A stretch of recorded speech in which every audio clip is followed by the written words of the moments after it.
me and you together made those road trips to the Royals World Series. And we were, in the locker room getting sprayed by champagne and interviewing these players that were in that core time of Kansas City baseball. And like, who else can say that? That is something that is going to be like number one that I take with me out of this job. Hi there. Welcome to the Connecting KC podcast. I'm Rachel Kilmer, also known as Rach the Realtor on the internet, where I love, connecting all things KC. I'm a metro area real estate agent, retired sports reporter, and mom, and probably too old to call myself a TikToker, but honestly, that's how we got here. You can learn more at www.rachtherealtorkc.com. But this show is all about introducing you to all of the movers and shakers, interesting people, heartfelt stories, and funny quirks that make this vibrant community home. So let's get right to it with today's episode of Connecting KC.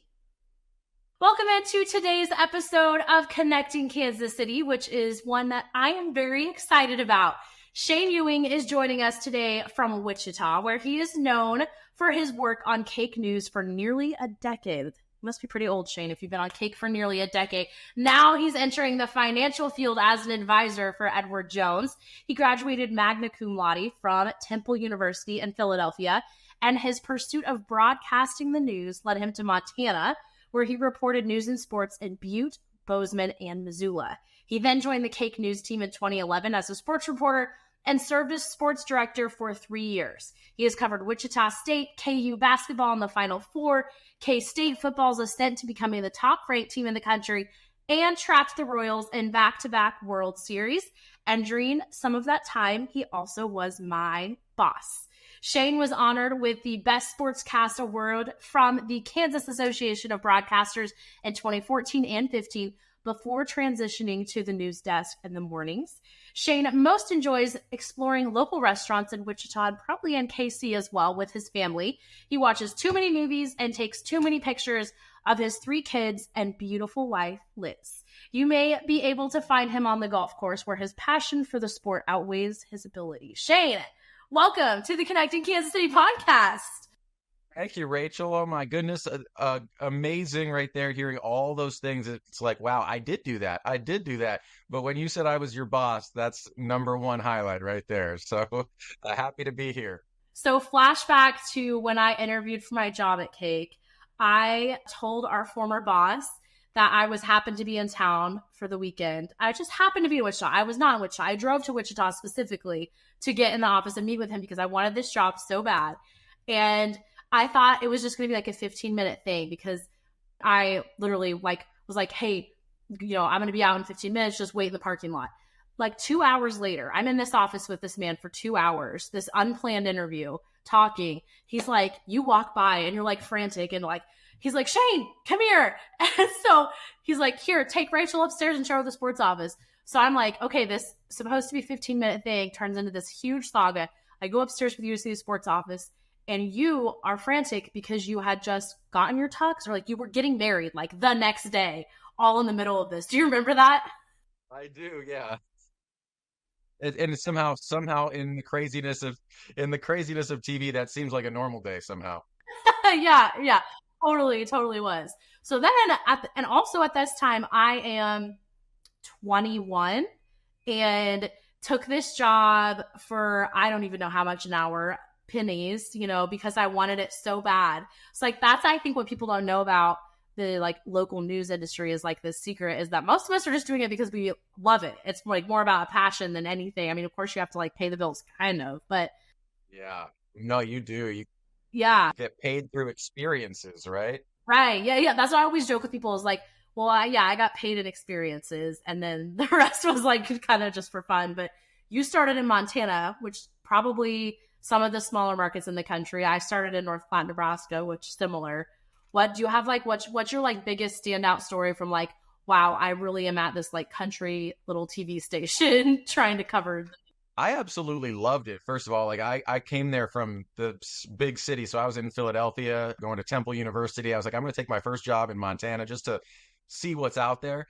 And I remember I was like, what have I done when my camera operator was with me on my first live shot? And we didn't have a live microwave truck or one of the fancy backpacks with the cell services to get you linked up and to get you live on the air.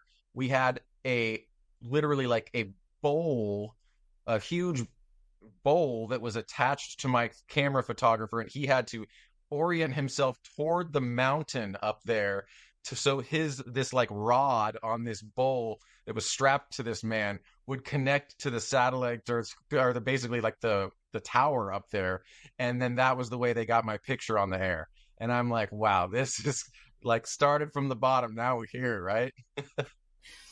So in Wichita, we have this one camera in our sports department that had a piece of metal that stuck out of the eyepiece. Do you remember that? It had like a needle like sticking out. And we shot with that thing like that for months, where like you're putting your eye in this hole with a needle, like threatening your eyeball right there. And like, no, we didn't question it. We just did it. Like, sure, let me just pick up this camera and go run and shoot. Like, I don't know. Like, so much of it is done with bubble gum and duct tape. And then the product on air looks so polished that, like, you would never know. It just cracks me up. Now, I've gotten to meet some reporters up here in Kansas City for just, like, being interviewed for work stuff. And I always love to, like, talk to them about that. I'm like, sounds like maybe the budgets have not increased much even in the last 10 years or so since I guess it's been 10 years since I left Wichita, almost. So, Yeah, and I've heard some of your podcasts with some of the reporters who have made the move to get out of TV, and it's like I think we'll always have those great memories, but in many ways it's because of that type of stuff maybe building up that now we're maybe making the move. Eventually it gets to the point where you're like, okay, I've served my term and done all these things and patched up enough broadcasts to make them look good. And that's me serving my time. And now let's go try something else. yeah, yeah. Are you like nervous? So now you're going to be a financial advisor. I remember, are you like nervous to have like a real job? Like, because like working in news is like such a specific culture. You've never been in like a corporate like office setting. Like, are you nervous about that at all or excited more? Yeah, I think so. I made the decision 3 years ago that I was going to do this, but I had just signed a new contract and I said, I'm thinking that this is the last one I'll sign. So I've got 3 years to make this switch. And I think over the course of those 3 years, the nerves kind of went away.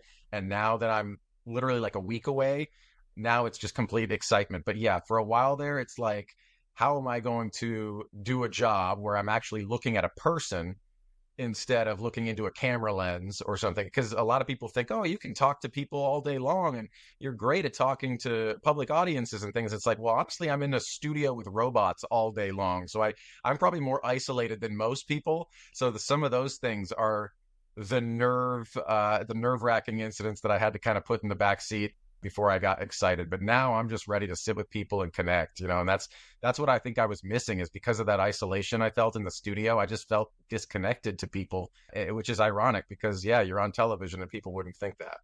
Yeah, that's true. I guess that's the difference between doing sports and news, though, is like sports, you're out, you're meeting people, like you're not just in the newsroom or at the desk all day. Versus when you're the morning news anchor, you're sitting at a desk for like 5 hours, 4 hours with maybe like two other people in the entire place. So yeah, that'll be a change for you. I sometimes when I'm doing showings with clients or whatever roundabout, and they'll like swear and they'll be like, "Oh my gosh, I'm so sorry that I like swore, that was so unprofessional." And I'm like, "You have never sat in a newsroom before. Like, let me tell you about the workplace." And especially in the sports world, it is like so, I don't know like how to describe it, but like it's unique. It's unprofessional, but in some ways, like you were saying, it makes the best memories, and like you create these relationships with people because you could talk that way. Like, have you been brushing up on your like professional water cooler talk of like, so how was the weather this weekend, Joe? Like, I don't know, like it's so different than like a newsroom. I know it is. And that is pretty much what you talk about mostly in morning news desk, because everybody wants to talk about the weather. I'm not even the weather guy. I'm the news anchor, but if I'm walking through the store, people will ask me what the weather is going to be like or something like that. So yeah, basically the water cooler talk is around that. I think just I will always gravitate towards sports. I mean, no matter what, like if I'm talking to anybody, and especially now that I have kids, 3 kids playing like youth sports, like are you into that yet, Rachel? Have you gotten your kiddo into any kind of micro type sports situation? Because that is consuming. And I feel like if I ever speak with any parents out there, like that's a bond that only we know about. Okay, it's funny you say that. I literally, right before we got on here, was making an Instagram story. I'm coaching my daughter's T-ball team this year, which is 3 and 4 year olds. It is metal. It is so hardcore. They suck the life out of you. Like, you have to give so much of yourself to try to keep them in line. I am like, have you, I'm sure you have done this. You've coached your kids' team. It's like a goal of mine to coach them at every level in every sport until I absolutely can't anymore. So yeah, I know exactly what you mean with T-ball. There's no teaching them how to run bases or anything like that, but you find it's something inside yourself to connect with these little kids, and then like eventually they start seeing for the fun that it is, and you're like the biggest success ever, and they're giving you hugs and all sorts of stuff. So yeah, that I don't know, I know it's a tangent, but like I don't really watch sports anymore. I love that the Royals are in second place right now, but I can't say I've watched a Royals game like I should. I love a Chiefs game, but I don't love that nearly as much as like a 8-year-old soccer game on a Saturday these days. It's just nuts. Man, ultimate dad mode. Ultimate dad mode. Do you still play fantasy sports, or have you ran out of time for that too with kids? Totally ran out of time for that too. Yeah, even like DraftKings started up. They're like, "Hey, Kansas, we have all these bet offers for you and everything." I'm like, "Sorry, you missed me by like 4 years. I would have been in on that earlier. Now I got nothing to give." So yeah, there's all kinds of things in the sports world that kind of moved on without me. But now that I'm out of it, and now that you're out of it too, it is so cool to look back on the experiences that we had. Like me and you together made those road trips to the Royals World Series, and we were, in the locker room getting sprayed by champagne and interviewing these players that were in that core time of Kansas City baseball. And like, who else can say that? That is something that is going to be like number one that I take with me out of this job. Literally, so like, paint a picture for people that haven't done this before. So like, we're like, okay, we got the ALDS in Kansas City this weekend. Shane and Rachel, you're going to go. Rachel, your family lives in Kansas City. Can you just stay with them, even though it's a 30-minute drive away, and save us $150 a night on a hotel room? Sometimes I would. Sometimes we'd fight back. Then, okay, great. You guys are going to show up at the stadium for live shots for the noon. Got it? Because that means you got to be there at 11. And then we also need you to be live on the 10 o'clock news PM. And then before you drive 3.5 hours back to Wichita, we need you to turn a package for the morning show. So we would like leave Wichita at like 9 a.m., drive all the way there. Maybe we'd stay a couple of nights at a hotel, whatever. And then the end of the homestand happens and the game ends at like, 10 p.m. We pop off a live shot. We're sitting in there turning packages, running off of media cheeseburgers. Do you remember that they serve the same meal every night? And so we ate these like bad cheeseburgers every day for like a month. And then we'd get in the car that like has a bumper hanging off the back of it and drive back to Wichita and pull in at like 3 a.m. Like, what a wild, wild time. And that drive, I'm not sure exactly if this is one of the trips where I was with you or not, but that drive from Kansas City to Wichita being made while I'm driving in the driver's seat, drenched in booze from the champagne celebration. I did not have an extra pair of clothes. I didn't have a poncho. I wasn't thinking, but like I came out of that locker room. Lorenzo Kane put me in a headlock and dumped a Bud Light on my head as well. That is all on me while I'm driving home at like 3 a.m, like crazy. Do you remember the time that our boss called me in the office to tell me that my hair looked bad in one of these live shots? Because we had come out of the clubhouse and they literally are dumping champagne and beer, which is like sticky on your head. And so my hair looked terrible, obviously. But then we have like 20 minutes to run outside and get on the field. And they literally, two names that I'm not going to say that are our former bosses and me in the office sat me down to be like, you looked bad on that live shot. And I was like, you don't have hair. You barely have hair. Neither of you were getting champagne dumped on your head. Like, it's. Should we even talk about the batting gloves incident? Because that same person that you're referencing later got us banned from the Royals clubhouse because someone he credentialed stole batting gloves from the Royals clubhouse. Oh, I forgot. So we were like the most hated outlet by all the media at this series because someone credentialed under our outlet literally stole someone's batting glove, and they knew who it was. They watched him do it. The players like reported this, And oh my, And he wasn't even employed with our station. He was credentialed as a friend type of, like a gift. Like, I have the ability to credential you, so I'm going to give you a gift. So we didn't even know who the guy was. What a mess. But I don't know, just so much craziness that has gone on here. same person. We're sitting out there doing live shots. So if you've ever been to a Royals game or a Chiefs game, that's like a big game. You'll see all the TV stations lined up kind of in a row outside in the parking lot. And so we had a set up there with the desk and everything.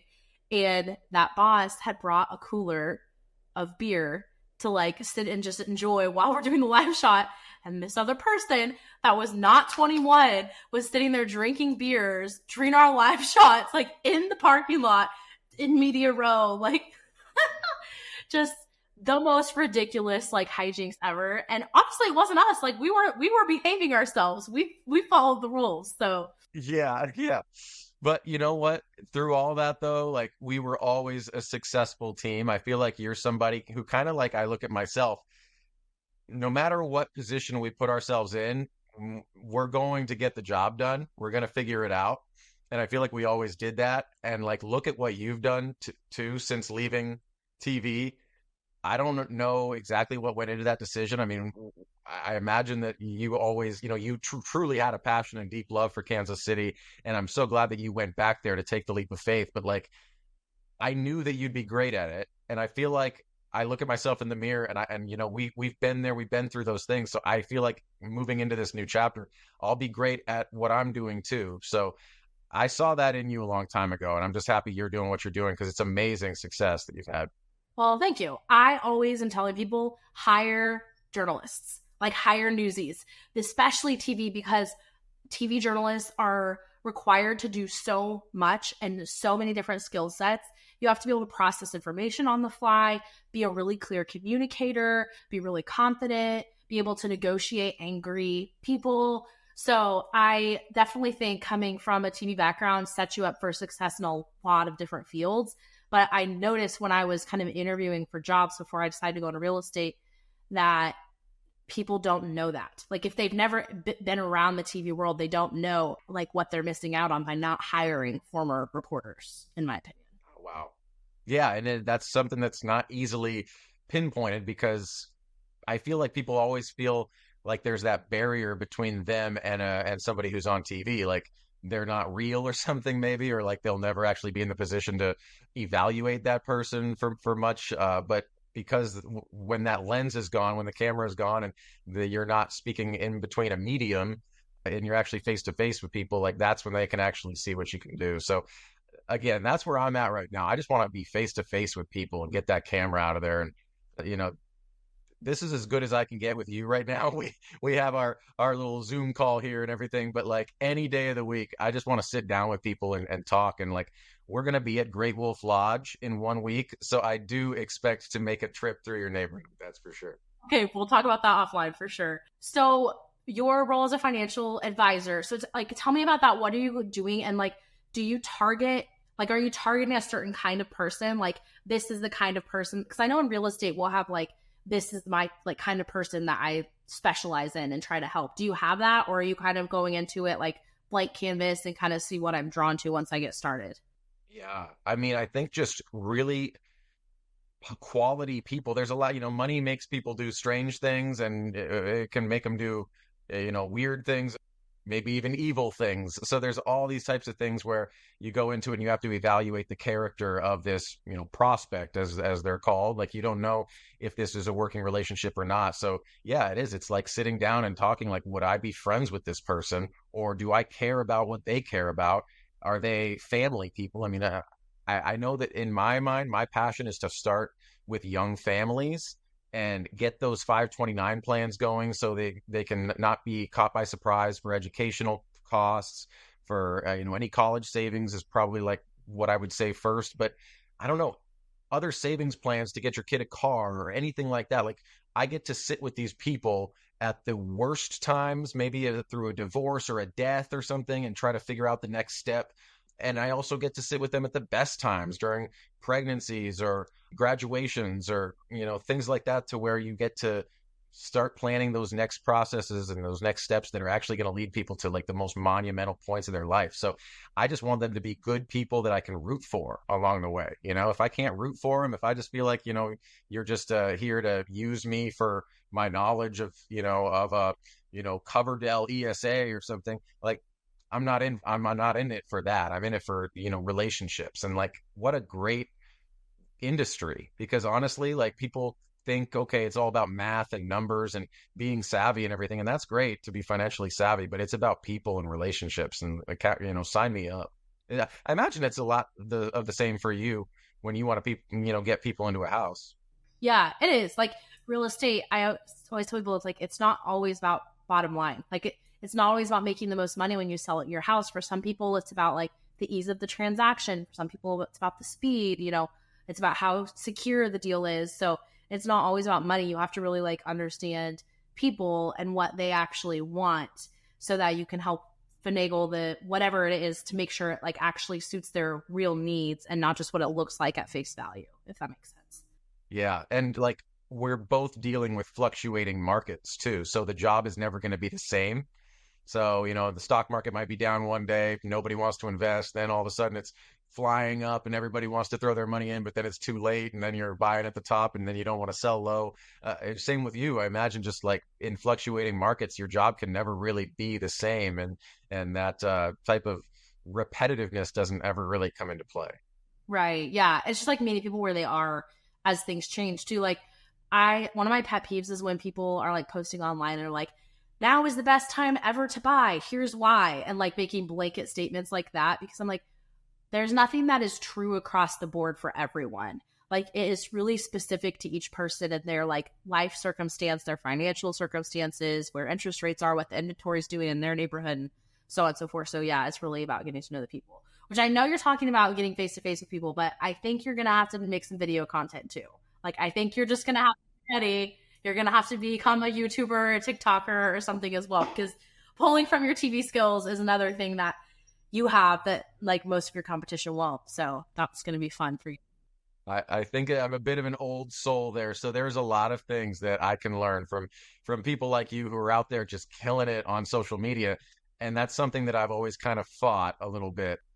But I'm not like trying to keep anything private or anything. Like I really am putting myself out there. It doesn't occur to me to post things. And that's like the barrier. I need to get past a mental barrier that's there that says, I care about this. I don't know why anybody else would. I don't know why I would post it. But in some sense, like that needs to go away, because once you post it, that's the key to success almost. And people do care. Yeah, exactly. Yeah, but it is like training your brain to do that. And then sometimes it's kind of hard to turn that off, because you'll be like on vacation and be like, oh my gosh, this will make really good content, but I really don't want to make content right now because I really don't want to work. But also, then you're like fighting with yourself over it. But okay, well, I like to keep these short and sweet. I know we could sit here and reminisce forever, but I'm going to ask you two last questions that I ask everyone that comes on the show. And the first one is, look, whenever the last time was you guys were in Kansas City, what is a great meal that you had out and about? The last time we were there, we went to the plaza. What was it? The Melting Pot that we went to? I think, I know it's a bit of a chain and it wasn't Kansas City exclusive, but then there was also like a gastro pub there as well. And Eric Hosmer was sitting at the bar. So that's how long ago I was here, there in Kansas City. I can't remember what it was though. So we have like, ever since kids came into play, we've like done no road trips and we've done 4 Disney World trips. So I think I'll just say, like, I haven't been to Kansas City in a while, but I did go up to the new Joe's. I mean, to me, it was new, and had some lunch the other day with a friend. And man, I'll go into Joe's anytime. I mean, that's got to be it, right? Yeah, can't go wrong. Can't go wrong. Last question is, if people want to connect and talk to you about finances, money, ask you questions about being the news guy or the weather, where can they connect with you? Yeah.